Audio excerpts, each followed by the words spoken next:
Greetings from Dublin, Ireland. Sean Callahan, Andy Kendeigh. It's Friday Forecast, first one of the year, and probably the most unique setting for the first game of the 2022 season, the 133rd season of Nebraska football. Nebraska and Northwestern here at Aviva Stadium. Sean, first, before we get into the game, I want to ask you, how do you think this week has been carried out so far? Well, I think Nebraska's tried to keep a business approach, Andy, but there's also been a lot of fun. The players have been able to go out and do things, and it's a pretty routine schedule. They come over, they do their practice stuff, they feed them, and then they set up a couple of hours of sightseeing things, and that has been the schedule Tuesday, Wednesday, and Thursday. Obviously, Friday is going to be a lot different with the walkthrough and kind of getting ready, and even the game being on a night kickoff, that's going to be a long day at the Powers Court Hotel, which is about 45 minutes away into Dublin, and we've learned to travel just 2 miles from our hotel can take 30 minutes. Right, no question about it.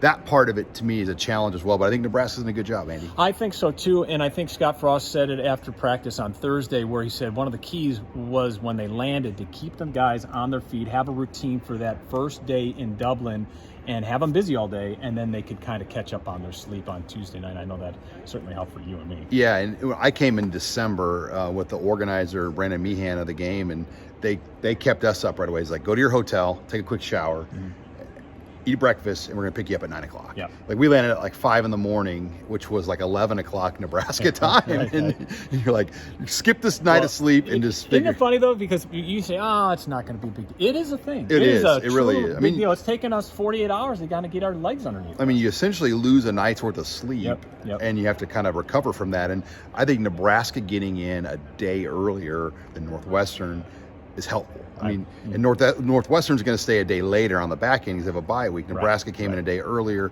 And I think one more night of just acclimation is a big deal. Yeah, I do too. All right, let's talk about the game itself.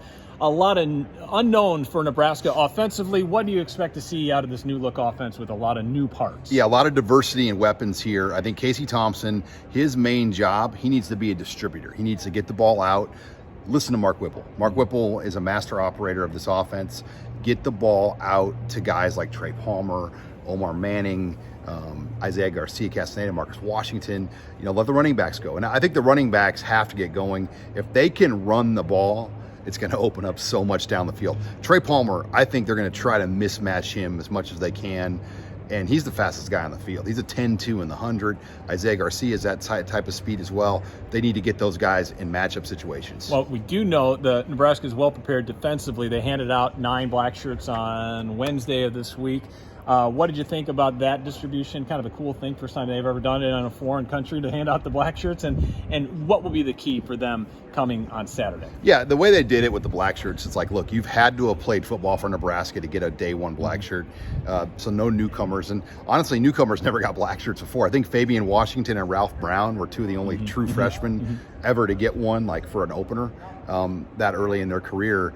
So for a newcomer to come in and get one, I think they want like O'Shawn Mathis and Tommy Hill to play one game. They'll get one. But yeah, I think the defense, Andy, is a real strength of this team. I think Nebraska up front is a really good team right now. I think that's the strength. And I think the other kind of unknown is special teams, kind of a new approach. They got new specialists. And what do you expect to see a new and improved special teams unit? Well, yeah, over the offseason, Bill Bush just did a complete overhaul. New punter, new kicker, even a new long snapper, Brady Weiss from Georgetown came in. So they blew it all up, and rightfully so. I think they should have just left it all in East Lansing, Michigan after that shanked punt. Forgettable night, yeah. That led to a team that held the team to no first downs and a half, and they still lost the game. And unbelievable. All right, so what's your outlook? Given big picture stuff on against Northwestern, do you expect that it's 2 touchdown spread for Nebraska? I get the sense it's going to be a tighter game than most people think. I think last year really throws off that number.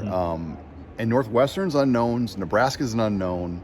Over-under's 50, I think, in this game, and spread's 13. I think Nebraska will win, but closer to 7 to 10 points. Northwestern's going to limit possessions. They want to chunk this thing out. They want to use Cam Porter, Evan Hall. They do not want Brendan Sullivan or Helinski, their 2 quarterbacks, to try to win this game. Those guys need to be managers for Fitzgerald. Nebraska needs to make those guys have to make plays because that's where the edge rushers of O'Shawn and Garrett Nelson and Caleb Tanner can impact this game on third down. Well, we will see. So crucial one-score games. They went south last year. It was so many times Nebraska came up empty in those one-score games. We'll see if this is a one-score game, which traditionally this matchup has been, other than last year. We'll see what happens on Saturday. Game time is 11:30 Central Time, 5:30 here in